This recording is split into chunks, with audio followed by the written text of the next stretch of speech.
Bon, voilà. Donc, merci de nous suivre toujours. Que Dieu vous bénisse.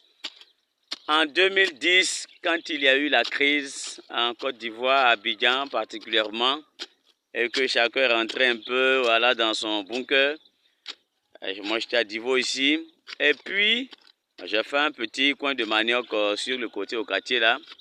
Alors j'ai une cousine là, bon, elle me voyait aller là-bas chaque matin. Bon, c'est intéressant quand même.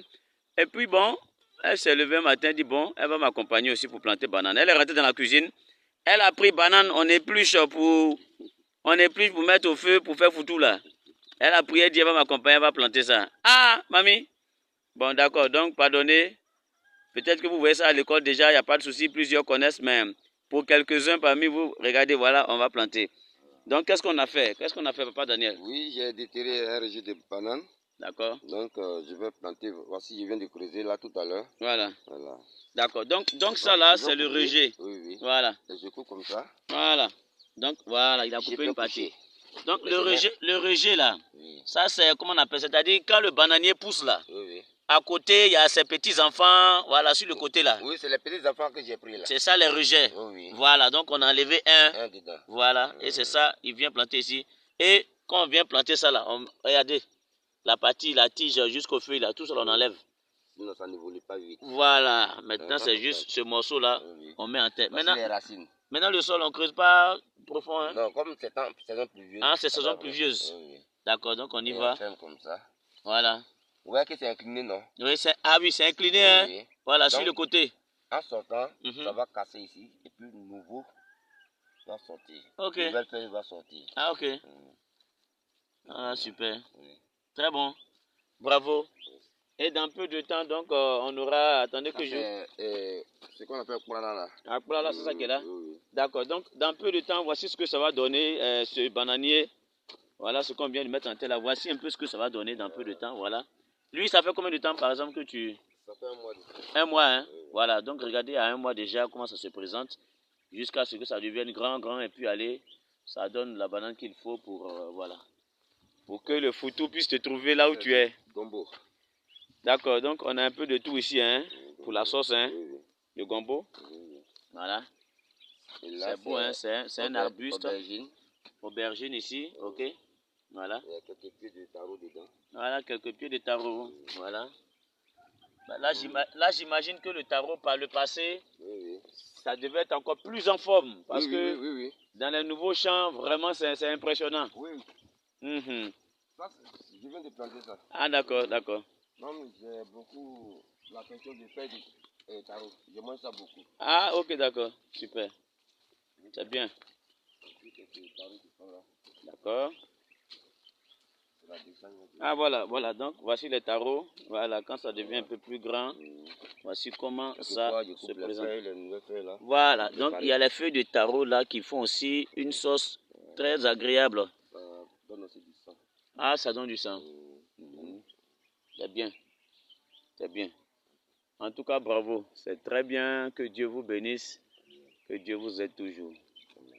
Voilà, super. Bon, j'espère que ça a permis à quelqu'un de découvrir quelque chose. Voilà.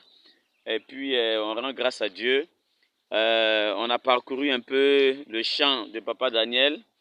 Et bon, tout naturellement, dans tout travail qu'on fait, il y a toujours quelque chose qui ne fonctionne pas bien. Donc, il a parlé de vol, de cacao, tout ça. On prie que Dieu l'aide. Mais il a trouvé sa solution, hein. C'est de là à là. Voilà. Il cabosse un peu. Et allez, rapidement. Ça, il cueille un peu. Il cabosse rapidement, il avance. Voilà. Donc, voici. Ça fait combien de temps tu as... C'est hier j'ai cueilli ça. Ah, c'est hier tu as cueilli ça, hein. Aujourd'hui tu rassembles. Voilà. Tu cabosses en même temps. Voilà. Faut pas attendre. Ok. Surtout qu'on est dans un champ qui n'est pas très loin de la ville. Voilà, donc c'est pas facile. Beaucoup de courage donc à tous nos parents planteurs.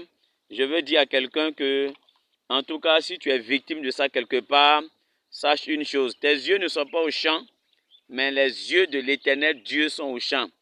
Et Dieu connaît ta souffrance. Voilà, Dieu connaît ta souffrance. Et puis, c'est, comment on appelle, ce que tu as mis en telle est volé après. Recommande-toi à l'Éternel. Faut pas aller chez féticheur, hein. Faut pas aller chez Marabout, il y a le bassé. Non. Va prier le Seigneur. L'éternel Dieu qui est le propriétaire de la terre, lui qui a créé la terre. C'est lui, va aller voir. Tu t'en envoies féticheur. Comment ça? Va voir le propriétaire de la terre qui est l'éternel Dieu. Pour lui dire, voilà à faire. Il faut m'aider. Et puis tu vas voir comment Dieu va gérer ça. Dieu va multiplier la nourriture dans ta maison. Ça sera versé. Waouh! Et l'argent que le champ devait te rapporter là, Dieu même va trouver une autre manière de te donner ça. Hein? Tu es capable de tout. Donc, il ne faut pas t'embrouiller. Il ne faut pas aller faire palabre de machette. Non, il faut laisser tout ça là. Remets-toi entre les mains du Seigneur. Si ça doit aller, comment on appelle, auprès des autorités compétentes, bon d'accord, il faut le faire. Mais par-dessus tout ce qui est, au-dessus de tout ce qui est allé à la justice, faut voir Dieu. C'est lui qui est le propriétaire de la terre. Fléchis genoux, mets-toi à genoux dans ta chambre quelque part là-bas, il faut prier. Et puis il faut regarder ce que Dieu va faire pour toi. Donc, courage à vous tous et que la grâce de Dieu soit sur chacun. Que Dieu bénisse à travers cette visite-là, que Dieu bénisse aussi le travail de tout un chacun. Voilà, en ville. Comment on appelle c'est un système. Le travail qui est fait, ça veut dire quoi? Que les éléments sont en relation les uns avec les autres. Donc, le travail que les planteurs font, ils envoient en ville, mais c'est le travail de la ville aussi qui permet de mieux exploiter ce qui est au village. Voilà, donc chacun fait son travail de son côté. Mais par la grâce de Dieu, avec l'université des planteurs qui arrive, beaucoup de choses vont évoluer. Oui, beaucoup de choses vont évoluer. Je profite donc pour parler un peu de l'université des planteurs. Certains m'ont posé la question de savoir, l'université des planteurs, c'est pour nous montrer un peu comment on va planter les choses, voilà, comment on va entretenir notre cacao, comment on va faire. C'est ça, non? Je dis, oui, c'est ça, mais là, c'est juste 0,001% de l'université des planteurs. L'université des planteurs, c'est une université comme toutes les autres que vous pouvez connaître sur la Terre. Université de Harvard, Université internationale de Divo, toutes les universités que vous pouvez connaître. Donc, elle est là pour développer tous les domaines du savoir. Et donc, ces planteurs, ces villageois-là vont développer tous les domaines de connaissances qui existent sur la Terre. Voilà. Donc, c'est ce qu'il faut comprendre. Donc, ce matin, c'est une visite symbolique qu'on est venu rendre. Voilà. Qu'on appelle à un planteur. Et on va continuer comme ça les temps à venir. Voilà, pour vous permettre de faire des découvertes et pour vous permettre aussi de comprendre certaines réalités. Donc, merci à tous. Merci d'avoir suivi ce petit moment auprès de Papa Daniel et moi. Alors, comment on appelle, on aura le temps de vous faire des démonstrations de nettoyage. Hein? Voilà, moi-même, je suis planteur aussi. Hein? Je suis planteur aussi. Hein? C'est à quelques 50 km d'ici. Seulement que je ne suis pas dans matin, midi, soir. Voilà, c'est les frères au village qui gèrent ça. Voilà. Mais je sais lancer la machette. Voilà. Je vais vous démontrer ça tout à l'heure. Regardez un peu. Vous allez voir ça tout à l'heure. Voilà. Donc, merci d'avoir suivi. Et puis, beaucoup de courage à tout le monde. Aujourd'hui, c'est un jour de repos. Que Dieu bénisse le repos de chacun. Et puis, bonne reprise demain. Que la grâce de Dieu repose sur chacun au nom de Jésus. Merci.